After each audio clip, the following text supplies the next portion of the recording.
about BYOD policy. The first one is a site access restriction. We have to restrict the access if you are using your personal device. This policy says like this.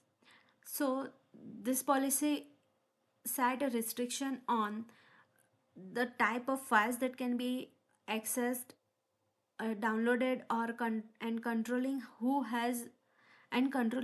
has access to sensitive data. If you are working on a sensitive data on a company by using your personal device, this policy is means alert for you, because this policy says that if there is a restriction on your there is a access restriction on your personal device while using company network to do the work. Access remove device when no longer needed. This BYOD policy involves the practice of removing data device from the company's network and system once they are no longer needed. This means you have to remove your device while there is a no longer needed. If you are working at home by using your company's VPN, so you have to be careful to connect with the VPN. You have to remove your device after after completing your work. That is reduce the risk of unauthorized access, and also it is it is ensure that company data remains secure, because if your personal device lost or stolen or compromised, but still your data remain the secure in the cloud. So you have to wipe the data from your personal device and uh, only have to save your data to the cloud. Site access restriction policy is important, but by limiting the types of files and uh, access or downloading and controlling who has access sensitive data, companies can help reduce of risk of data branches and other security incident. So this is happening through the uh, MDM software and other tools.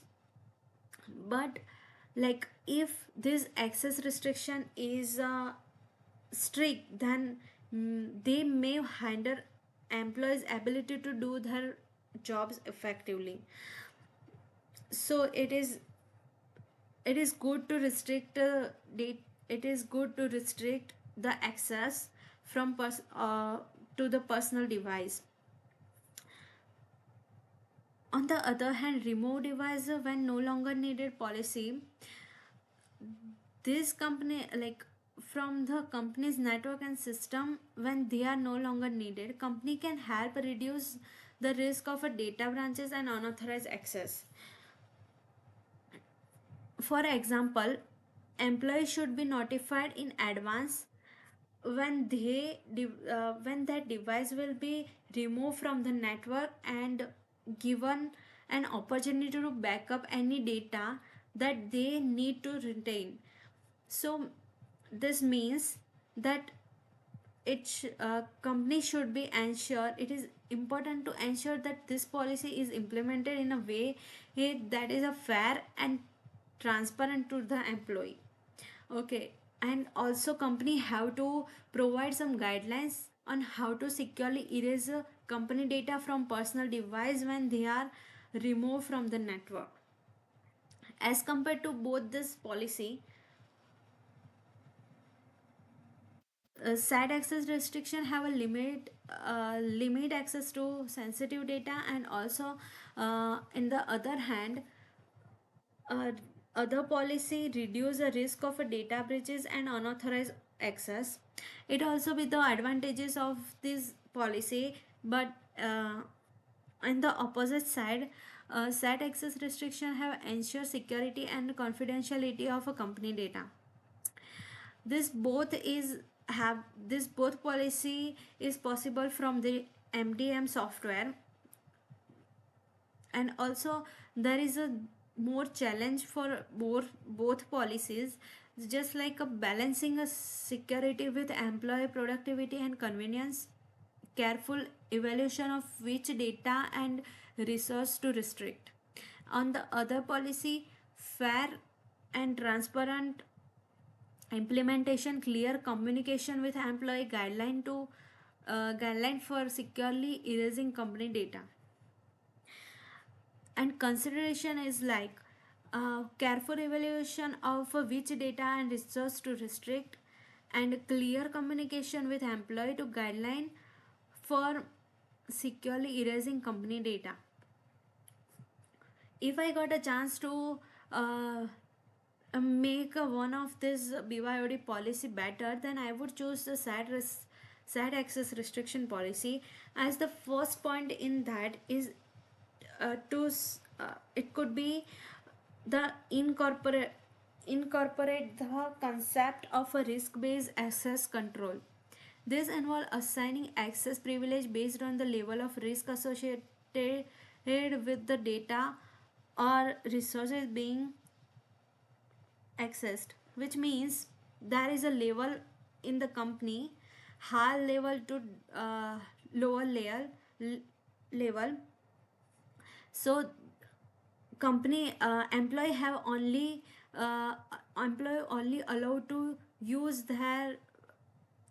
only that resources which is necessary for their job, and higher level, and that access is based on the level of a risk associated with the data. Another change that could be made to the SAT access restriction policy is to implement a more granular access control. This involve breaking down access privilege into smaller, more specific categories. For an example, instead of granting an employee access to an entire database, they could be given access only to specific tables or records within the database. So overall, the company should also establish a clear guideline for the revocation of access privilege of the employee change role. If an employee change the role or leaves the company, their access privilege should be reviewed and revoked if necessary. This can be achieved through regular access audit and by implementing a clear process for revoking access privilege.